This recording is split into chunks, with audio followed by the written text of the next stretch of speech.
welcome to Bupodcast. Do you want to introduce yourself for the people? Yeah, I'm Cass Ebo. I rap, got a little clothing line out. Joined with me and my pop. We out here, clothing line. Instagram, you can follow me at Cass Ebo, CASS_Ebo. I'm on all platforms, music-wise, iTunes, Tidal, Amazon, whatever you think of. YouTube Music, all under Cass Ebo. You know. She loves smoking, she drinking more and smoking less. All right, so who was the most? Who would you say is the most influential person in your life right now? The most influential person? Yeah. How could you tell me that I wanted less? When all I hear is DJ I'll probably say Khaled, be the best. I pray for everything that happened next. I'm free, white, and 21. The expression that he got a gun, that's a new just intelligent. He always, you should be, or imagine that. I don't know, he always like pushed me to just learn more, be more inquisitive, I guess.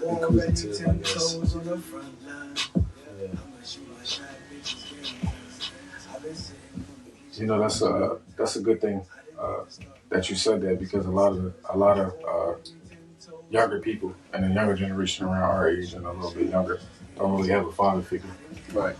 that they can really, say that that's the most influential person in their life right now. So that's definitely a good job. And I was fortunate. I basically got like two pops, if you want to, because I got my pop in my life, and then I got my step pop, who was there since I was Kebo. 3. You know what I'm saying? Shout out Kebo. It's my guy. He definitely was influential too, so I don't want nobody to get that messed up. Like, he definitely influential, especially on the tip. Like, I'm married, so like he definitely, I guess, built the like foundation to let me know like how to treat. How to treat a woman, and just being a father figure, a role model, a good husband, stuff like that. Like, It's definitely good to have somebody like that that's already married, a father-in-law that's already married, that's been married for, 30, 40 years plus. That's something that you can look up to, and that's a real big inspiration. yeah, shout out him. Shout out Kelbo and my mom. They just celebrated their anniversary, their 29th anniversary. Happy anniversary, 29 years, man. That's a woo. That's goals. Yeah. Thanks. That's heavy goals. Heavy. Let me get there. On my way.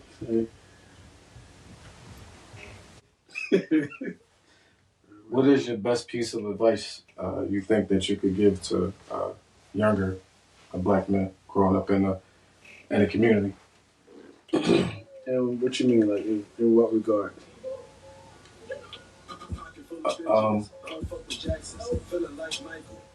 You mean like from where we from? Yeah, like growing up in the hood, going through some of the things that we went through growing up. Like, what's a piece of advice that you would give them to try to like steer them in a different direction? I would say my biggest advice would be just to be you. My dad always told me that when I was younger. I'm sorry. His biggest thing was do you. That was like one of his first. He always was into clothing.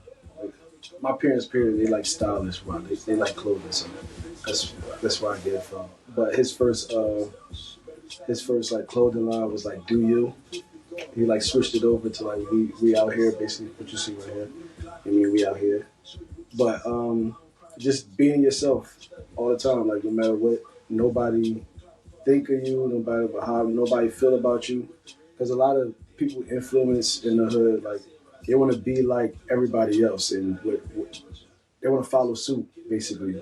However everybody else want to move or things they do, everybody try to follow it. So my best advice is to just do you, be yourself, and be yourself unapologetically. It's better that way. And that's really, to get a little bit deeper into that, that's really what my podcast is really based off of. That's why it's called Boo. Just to go into a little bit of detail on the name. That's what it stands for. Be yourself. Be yourself at all times, because it's always better that way. So that's really what this podcast is about. So just be yourself, man. You know. That's all you can be. It's the easiest thing to do. It's too hard to pretend.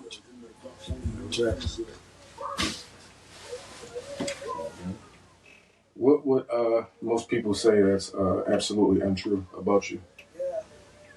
I don't know. I would say the people who try to say that I think I know everything. That's like the biggest misconception. I'm just passionate. I feel like I don't think I know everything. I'm always willing to learn, and but I'm very opinionated, and I stand on like my thoughts on how I feel. I stand on the wholeheartedly. So if I disagree, then I'm passionate about it, and I'm gonna tell you why I disagree. Until you prove me otherwise. Prove me wrong. You gotta prove me wrong.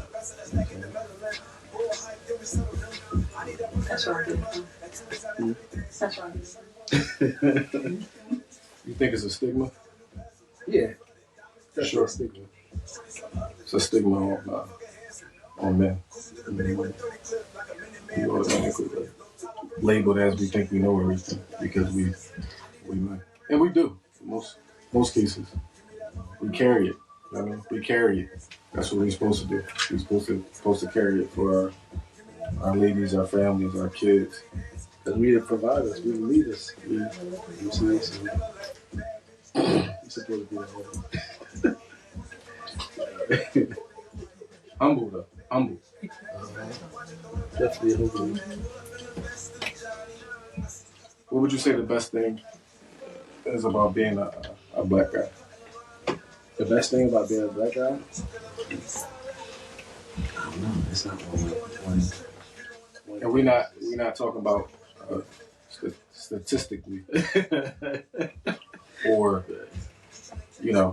everything that society try to label us as. I don't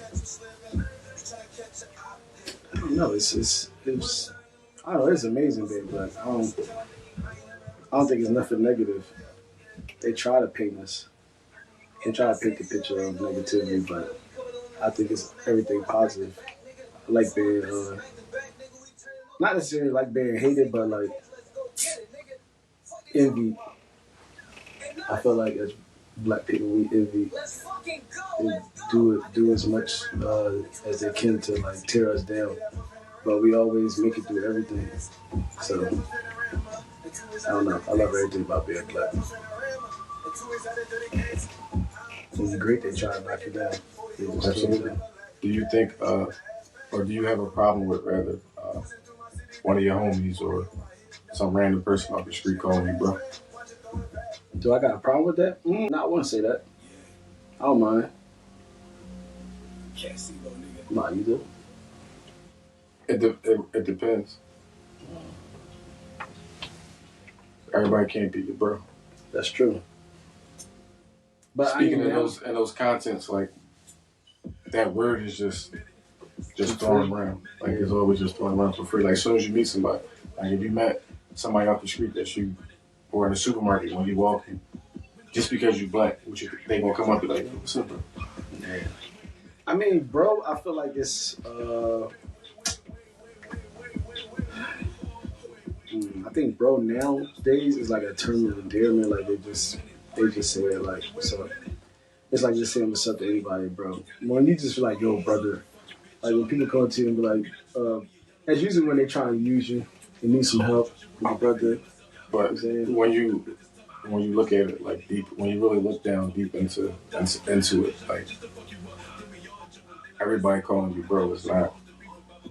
For me, like I don't let everybody call me that because it's like if I don't know you, if we ain't built that type of relationship and that type of bond, like you call me by my name, like that's just because when you start allowing people to just walk up to you in that moment, it's just because of the color of your skin, they just think that it's that we brother. Like no, like it don't. You know what I mean? Like it ain't this ain't that.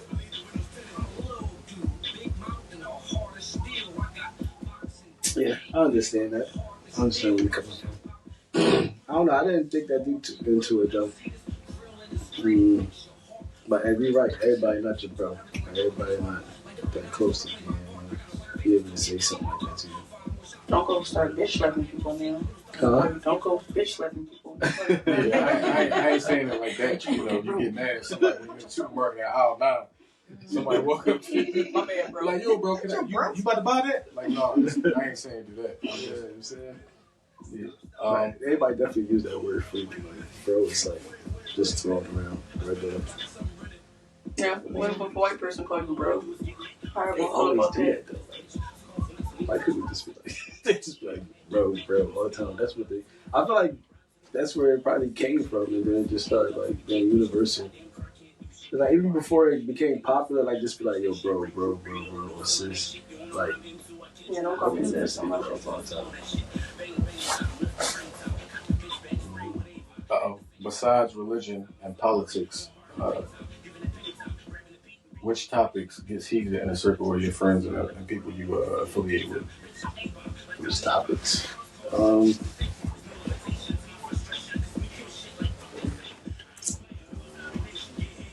It's always relationships. Like relationships can't brazen for real. Like when somebody start talking about their significant other or something. Because it's different for us. Because in those type of situations, like we married, so we gotta exclude ourselves from a lot of different things. Yeah, but they try to like get our opinion. You know what I'm saying? Especially if they working on their relationships. A lot of people come to me because I'm in relationships, so I guess they could think they can get some type of insight from me. Like, what would you do in this situation? That's a lot of positivity reflected off of you and your wife's relationship, because that means that they viewing y'all as a power couple in this sense. So they can come to you and be like, yo, like, what would you do in this situation? Like, I'm having some issue with my girl, my fiance. Like, what would you do in this situation? Mm-hmm. Yeah, I get that a lot. I definitely get that a lot.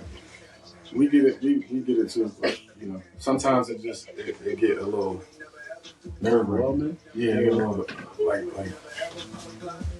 But we always try to steer whoever it may be that comes to us and ask us for, whatever type of advice it is, and try to give them the best advice without, giving them too much free game.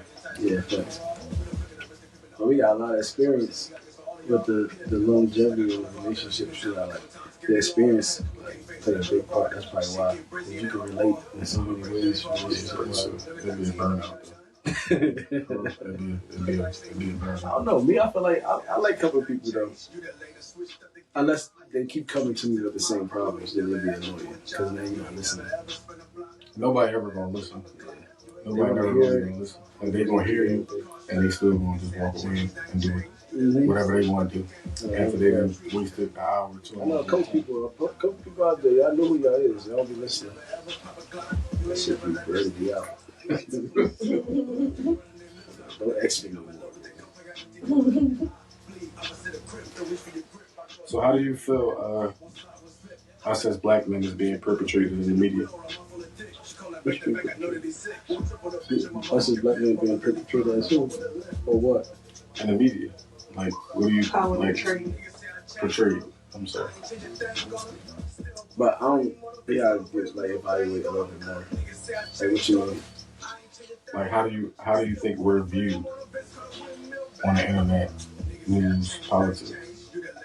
I should say rappers in general. With the whole Young Thug trial that's happening.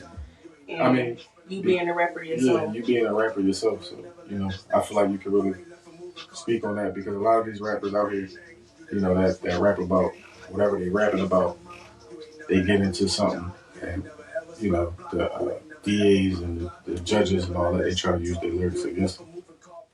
I feel like that's, I don't know.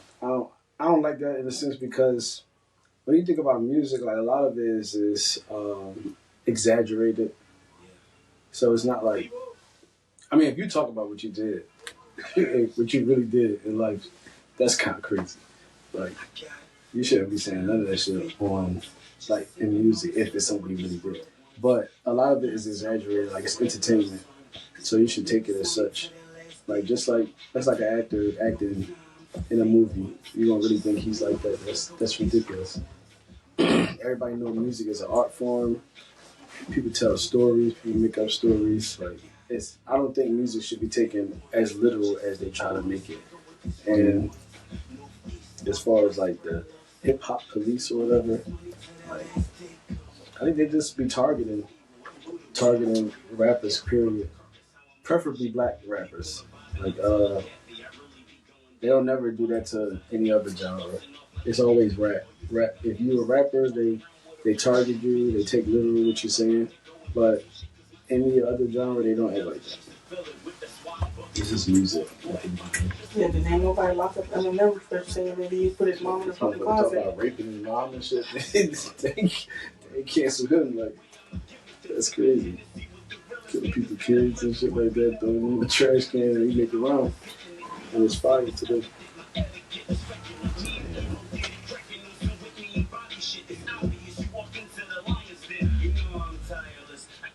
What does when somebody say they canceling somebody, whether it's an artist, a celebrity, movie star, producer, what does that mean to you? What does it mean when they say they're canceling somebody? To you, like what do you take it as? I feel like they're just begging for everybody else to just be on their side, take their side, and just not support somebody, just trying to damage somebody's character and basically fuck up their money. So if somebody said that they was canceling Kaz Ebo, how would you handle that? I never experienced that. You know what I'm saying? I don't know. I really don't know. I can't even answer that because, especially if it was like real, like now that like everybody just like, no, I'm not listening to it. I'm not even that type of person. I think for myself, so I feel like everybody out here, a lot of people nowadays are just followers. They follow everything. If somebody of a stature has an opinion about something, a lot of people would jump behind that opinion and run with it, and now they think that same way. We're not even like actually giving it some thought of their own. These people just follow. They follow everything. Thoughts, trends, clothing. Like the fucking, my fault, to cut you off. Like the, what is it, the A6, I think? Is that from like Walmart or something like that? The sneakers? Yeah, the sneakers. It's just like fucking $20. They would never wear that. It was like $8. No, I did like them joints. But like, they is probably the I hold you. But like the prices on them now, crazy. Champion. Yeah. How much they went up to? Them? They like $60. Yeah. For real? Yeah. They got. I think they got like a pair or two that's like $1. Yeah, that's crazy. See, like Champions was in Walmart for a very long time. Yeah, and it was ass. Like nobody would wear them, but all it takes is for a celebrity or somebody of a stature to wear it, and then now it's popular, and everybody wants to do it because everybody's followers.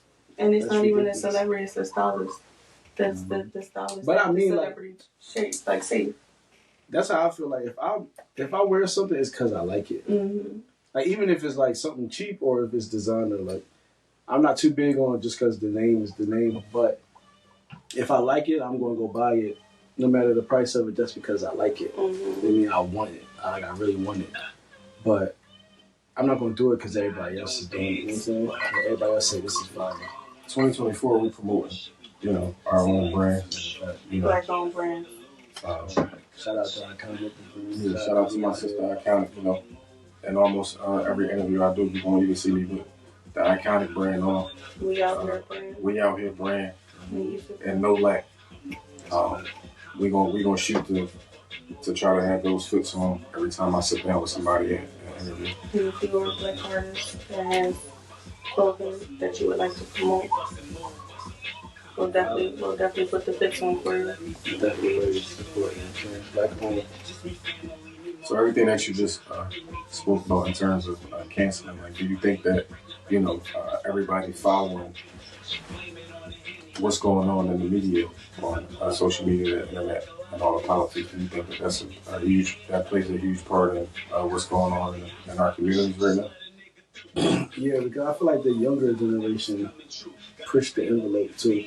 So whatever they see popping or whatever goes viral, the younger crowd pushes it, and then like I don't know, the younger crowd is like make up the majority of the internet. I feel like so if it go viral with the young kids and they follow suit, that's what get pushed at the time.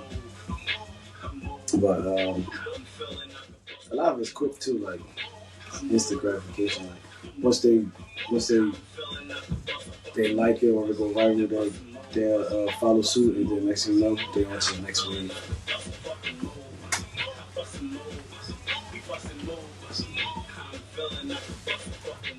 Let's talk a little bit about your music and your music career and where you see yourself going or where you're trying to go. With the music, like my family is big on music. My little brother, for real, the crazy part is that my little brother started because my little brother is fire. Shout out Rocco Z. He like the hottest in the city to me, but he don't get the recognition that I feel like he deserves. He don't push himself as good. Which same thing with myself. But I feel like this year I definitely want to like go harder, push my music more, put out more videos, stuff like that. Just on the promotion aspect, we gotta go harder. With the music started out as a hobby. For real. I just like I listen to music all the time, so it started out with just like I feel like I could do that. Like I listen to some rappers and I'm like, this shit is trash. But we started out freestyling, and I started out freestyling, then somebody was like, my peoples was like, yo, that shit sound fire. Like you should actually like record it or whatever. So then I was like, fuck it, I'm gonna start writing and record. When did you write your first rap? How old was you? Damn. And how old was I when Tali was born? It was like what? 9 years ago? 10 years ago? 23. 23 years ago, yeah, when I first started. I started late too. I never like thought about rapping. I just freestyled like for fun. And I just knew that I could do it though. I'm like, this is easy. If I could freestyle and make it sound right, then I'm like a little EP, not even an album. Probably like a good 5-6 songs. I would drop this year, and probably throw out like 2 or 3 videos. So yeah, definitely look out for that. Look forward to that. It's gonna be popular. It's gonna be fire. Cause whenever we link, it'd be a hit. We just gotta get people to actually listen. You know what I'm saying? Once they start listening and tuning in, I feel like we're gonna take off. So this year we working on promoting and marketing, right? Yeah, facts. We everybody can hear Ebo. We want everybody to hear Ebo, yeah, all around the city, all around the world. So we got to push that envelope this year. Yeah, that's a fact. We definitely got bangers. We got release. Don't give us no teasers and make us wait till the album comes out. Come out like drop a single or two. You know what I'm saying? That's the vibe though. That's what I'm trying to do this year. I'm gonna drop probably like 2 or 3 songs and put a video out for it and try to push the videos. I ain't gonna make y'all wait for the album again and shit. Yeah. I already got like 2 albums. That's the crazy part. So what we waiting on then? What's the we got songs on deck, we just gotta record it. Me and Broski gonna record. And then next thing you know, we're gonna work on the videos. Once we put the videos out, y'all hear it. But stay tuned. I already just recorded a new draw too. I'm gonna bang it with my little bro. It's definitely fire though. What's the release date on? You recorded it. What's the release date? When is for what the EP?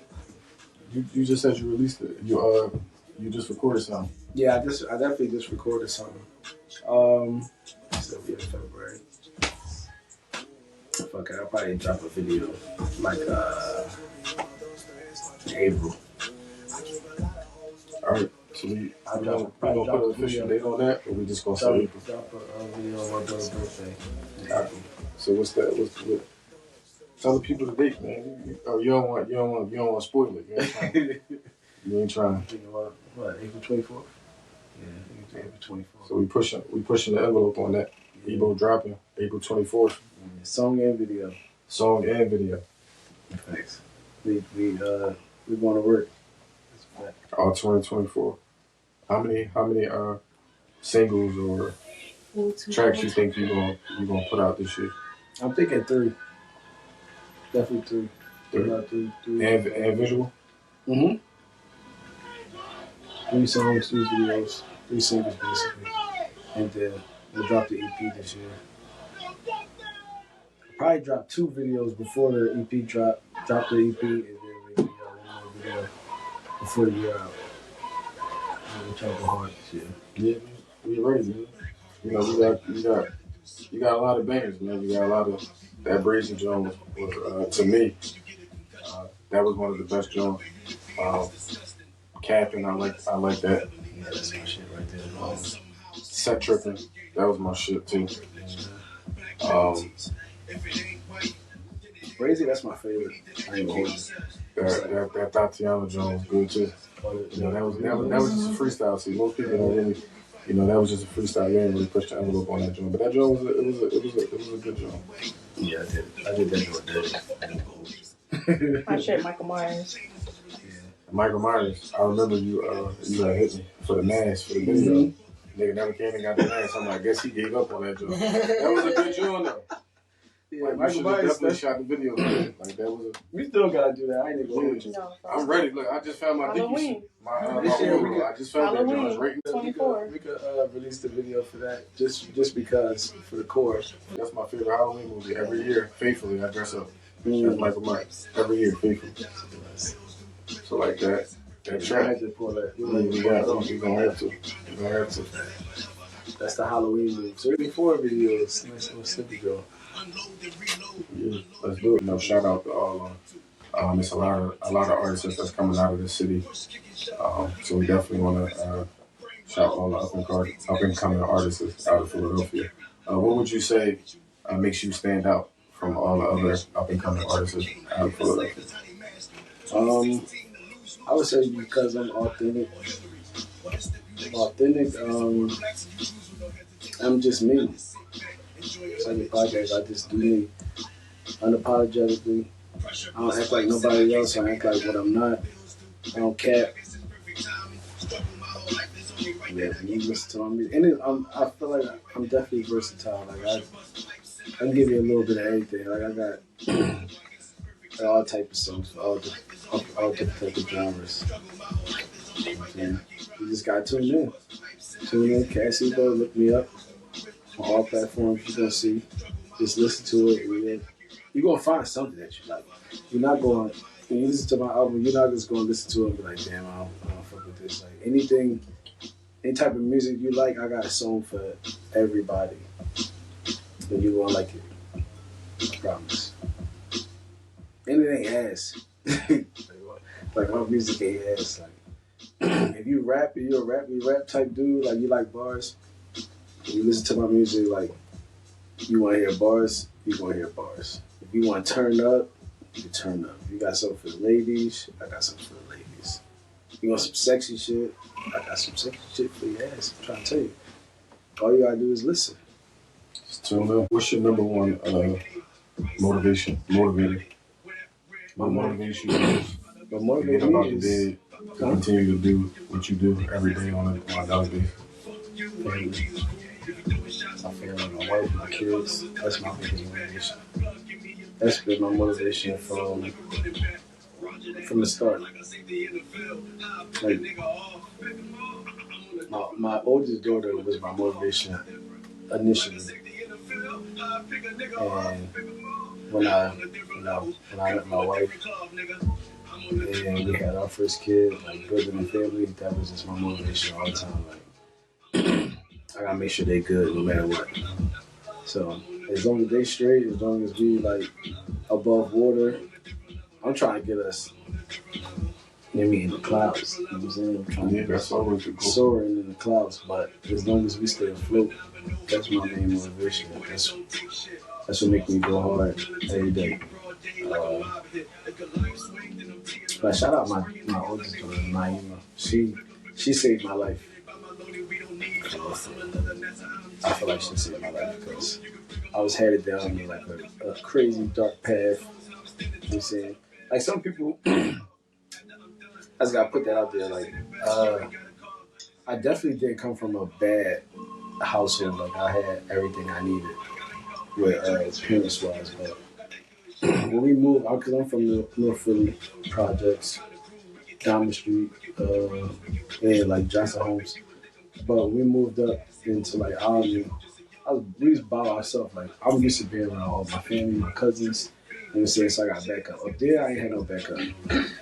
Which is me. So being up there with them motherfuckers from Army and shit, like it was by ourselves. It was crazy. Enjoyed the game.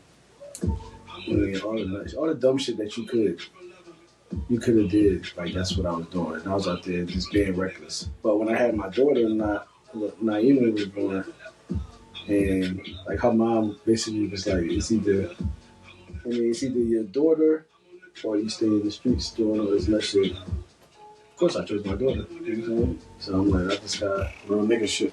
I mean, I got put all that shit to the side, and then most likely, most of the niggas ain't good for you anyway. So, yeah, I just chose to change my life for my daughter, make sure she good. So looking back now at some of the stuff you've done and looking back now at the old cat, like is there anything that you would want to say to him? Like, I don't know. What I would want to say, I don't know. I would do that. I put myself in a lot of bad situations.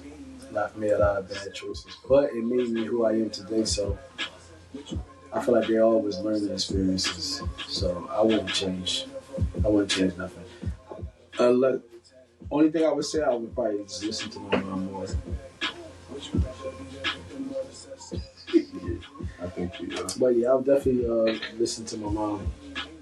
Like now I know, like when she tell me something, take heed to what my mom say, and listen to it. But back then I just was hard-headed, so I would listen to my mom. I would say that. Whatever my mom say, she's like a psychic. Moms always have those type of effects on them, on the son. But I listened to my mom after the fact, and now I got a beautiful wife. Shout out to shit. Shout out to Tish. My last question. To you, is going to be another topic of really what my podcast is really based on too, is trying to bring self-awareness, self-respect, discipline to Black men. You know, we got this stigma placed on us where we feel like we have to be masculine at all times. You know, that we can't show emotion to our wives or our significant others. You know, we just carry a lot of weight.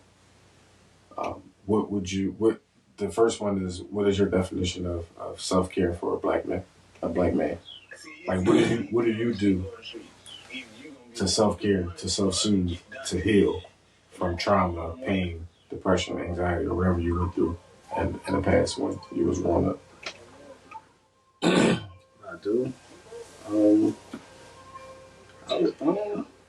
Things that I like the music helped me. I carried a lot of baggage from like past relationships, so I wrote about it. You know what I'm saying? And then like recording some stuff I have.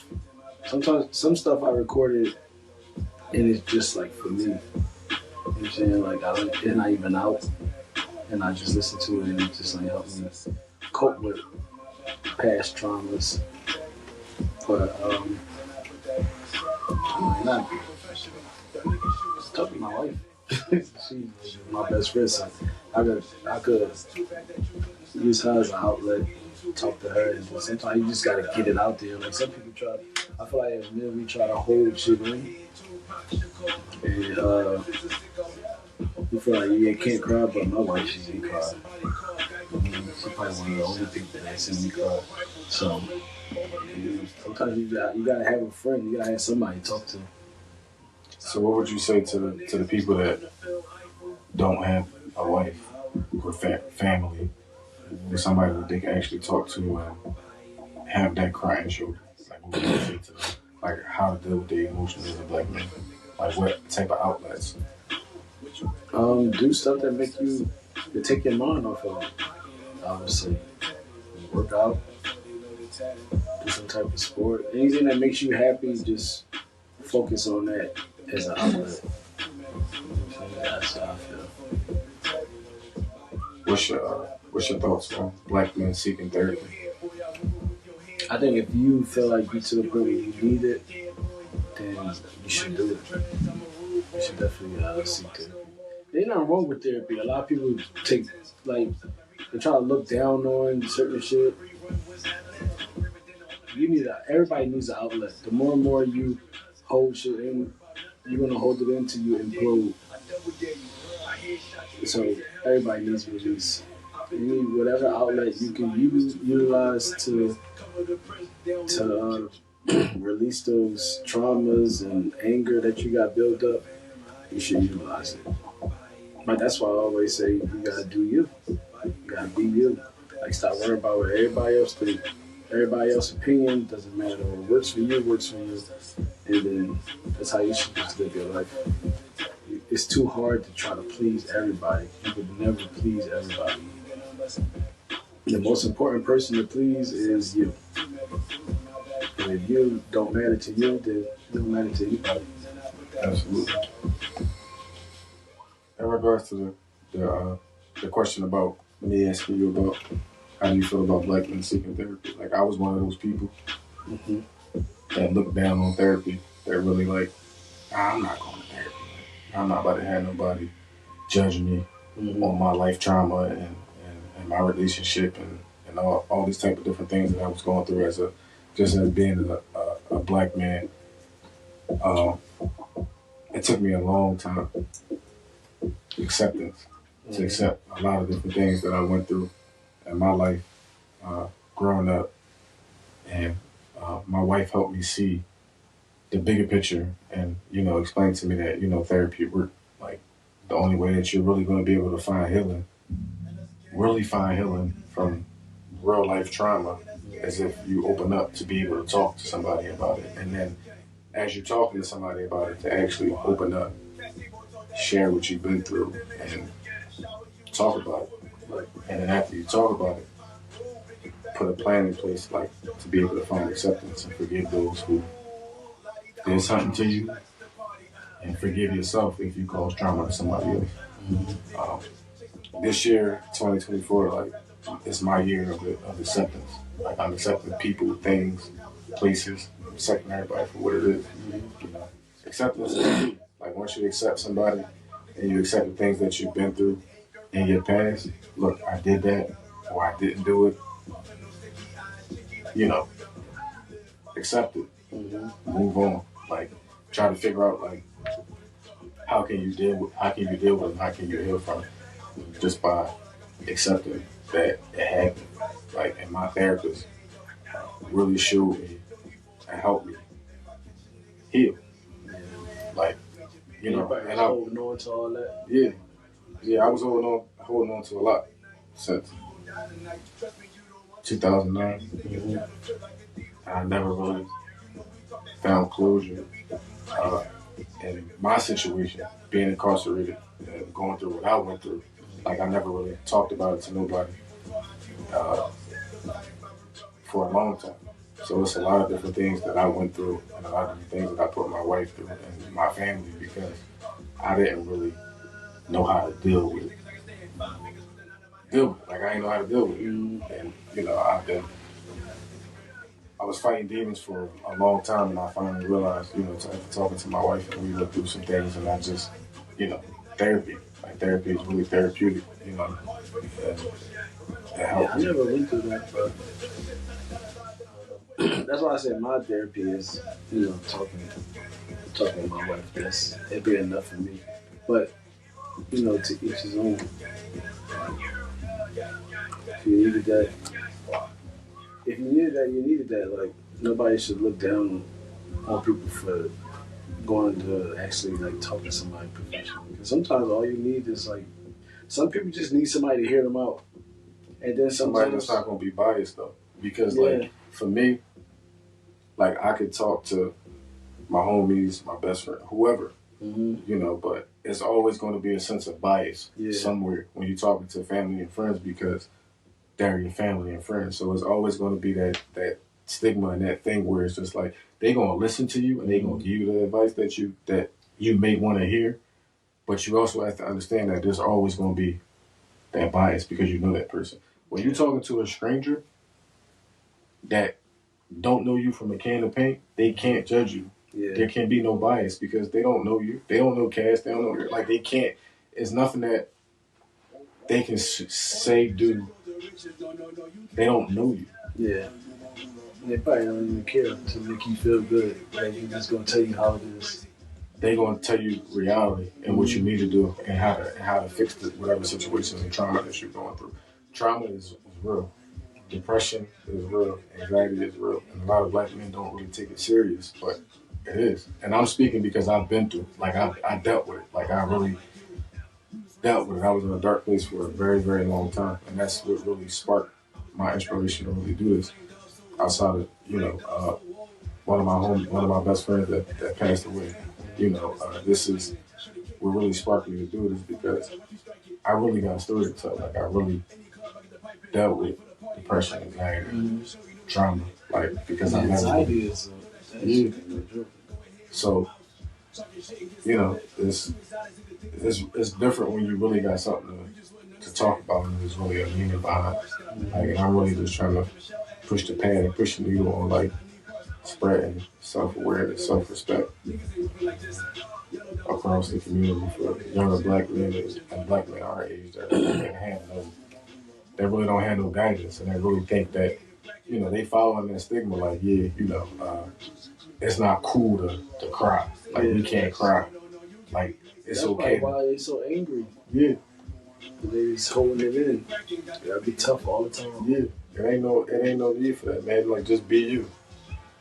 Like you said, be you unapologetically. Like, that's how I respect like the people. This, my pop, my step pop, they real men. Even my uncles, Charles, Marshall, they real men. Okay, that's what you need. You need people like that. So I was fortunate, and I was smart enough to pay attention. A lot of people don't pay attention. Like we got a lot of families, a lot of people that had the upbringing, that had those people to look up to, and just, I don't know, they chose the wrong people to look up to, like I was saying. Those of us that like paid attention, it turned out good.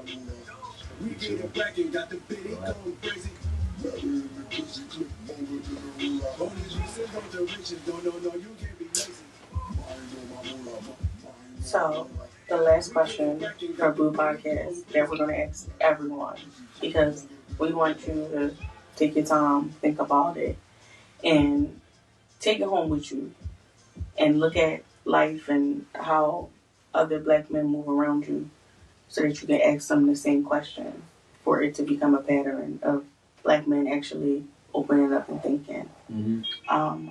So the question is, why do men go through trauma alone instead of expressing it? Why do we go through trauma alone? She was an angel in the sky, my angel in the sky. From here I see the halo. She was a devil in disguise, a devil in disguise. Like, what makes you want to hide the trauma instead of facing it? I feel like, I don't know how it is for other nationalities, but I feel like as black people, we are harder on the men. Like as a man, a male coming up, black, you taught not to cry, not to show emotion. Like basically, you a bitch. Like if you cry, you a bitch. Like stop being a punk. Like that's some punk shit. But I feel like as a male, your emotions matter. Even when you think about you in a relationship, like you're looked at as like, you say something like how you feel to your woman, they're like, oh, he's soft. You know what I'm saying? You being emotional. Oh, you being emotional, you're like a bitch. You're like you know what I mean? Whatever the case is. But every person is a person. Like, we're all human beings. We all have emotions. We all, you know what I mean? Even though they say like females are more emotional, but it's more acceptable for y'all to express your emotions. So as a man, it's not as acceptable to show your emotions. Like I feel like this, or I feel like, even if you tell your woman like, I feel like you ain't been showing me much attention, or like you don't do this, I actually do this, and you ain't been doing that. You're like, stop bitching. You know what I'm saying? So it's just like when it comes to a male, it's society preaches that you just shouldn't show your emotions. You're supposed to bottle it up. And that's probably why most men, black men, are just angry. Because like all your anger and emotions are just built up and it's not accepted. Like you can't express that. You know what I'm saying? I just feel like both sides, it should be. Like they say double standards, and that's one of the reasons why double standards is like negative in a sense, because when it comes to emotions, you can't show your emotions as a male, but females, you can do that. But double standards go like both ways, I guess, in a sense. Like it could be negative, it can be positive. But in the sense of being a male or a black man, emotions just, they're supposed to just cut it off. Like society puts it to this, though. Like you, black male, you're supposed to be strong all the time. Your emotions don't matter. And that's just how it is. Do you think it's that way because of the way slavery went? How we were looked at as products and items instead of actually human beings? So now black men are super robotic because they were put up on a pedestal to be sold as black, as strong and indispensable, and it could be. That could be the root. Mm-hmm. That could be the root cause. And I feel like it just trickled down. We just took it and evolved it into something else. To now it's just like, you gotta be hard. Like, you better not cry. Like, I don't care how sad you are, how much it hurt. You better not drop a tear. You know what I'm saying? As a black man, you fuck, basically. And that goes all the way down to your relationship. Like some females think like, this motherfucker trying to tell me how you feel. It's like, what? Yeah. Like you can't even tell your significant other how you feel. Like I feel this way. Like I feel like you've been acting this way. You know what I mean? And then it just like, okay, you soft or some shit. Like, it's crazy that it's like that, but that's just how it is. You have to be strong, and you gotta be strong all the time. Sometimes you have weak moments. Like men gonna cry. That's just what it is. You're emotional. It's gonna feel like. That's why most people say when you look at like the hardest rappers, anybody, gangsters, you watch biographies about them. They all cry by themselves. In a room somewhere or the bathroom, they just implode and let it all out. But they always got to do that in privacy. You know what I'm saying? Because if they do that out in public, everybody's going to look at you like you're weak. But everybody has these feelings and they all go through the same thing. But why you can't why you can't put it out there? Why you can't express your feelings? Everybody human. Podcast. I want to thank Cass Ebo for coming through. for the interview today. It's greatly appreciated. Of course. Hopefully when you listen, keep it going. See, one thing, in closing, everybody, there's a lot of different people that's doing the podcast, and shout out to them, everybody that's doing it. The celebrities and everybody that got the major platforms that people really look at and really watch and really like taking heed to. Like, I didn't really get into this podcast for likes, views, for people to, I got into this because it's something that I truly believe in. Like, it's something that I really believe that, this is something that's really going on in our culture and our society, that black men really feel like they can't really do this. Like, it's really a stigma behind like us really being able to express ourselves in a manner of having emotion, showing emotion, and really like trying to heal from whatever trauma that we had in our past. It's not really being done out here. So I'm not looking to really get nothing from this. I'm really just looking to talk to people and try to explain my situation to people and talk to people to really try to let them see like it's okay with showing emotion, having somebody to talk to, going to therapy, finding your own ways to heal in a positive way. If that's crying, if that's going to therapy, if that's sitting in the dark room by yourself for 15 minutes, like whatever the case may be. Like, we need that. Facts. We need it. Like, and that's just what my platform is for. Like, I'm not really looking for nothing, other than that from it. I hope that, when you leave today. You feel like it's like therapeutic? Yeah, it's therapy for me. Like, I really feel like, for a long time, like, I've been really trying to like find something that I can do to like help my people in a positive way. Mm-hmm. Something for me to do. I'm just trying to like do something different, like do something that can really have a positive impact on our people. So this is like therapy to me. It's healing for me to be able to tell my story and hear other people's story, and we kind of like throw topics off of each other and really like try to help each other as black men. I can't really, ain't no likes. 100 likes ain't gonna change that. When you walk out of here today, whether I get 1 like or 2 likes, that's not gonna change what we talked about today. Mm-hmm. Because we both got something from this interview today. And I hope that when you walk away today that you have a little bit more understanding and clarity on what we need to do as black men to be an inspiration to the people that may or may not be. Kansas City, Bo, we signing out. One more time, Cass. Hit everybody with your Instagram, Twitter, your merch, your music, where they can find it at. Yeah, follow me. Follow my pop, the sarcasm. Follow me at Cass_Evo on Instagram. I'm on all music platforms. Anything you can think of, my music is everywhere. Cass Evo with 2 S. Yes, sir. We signing out.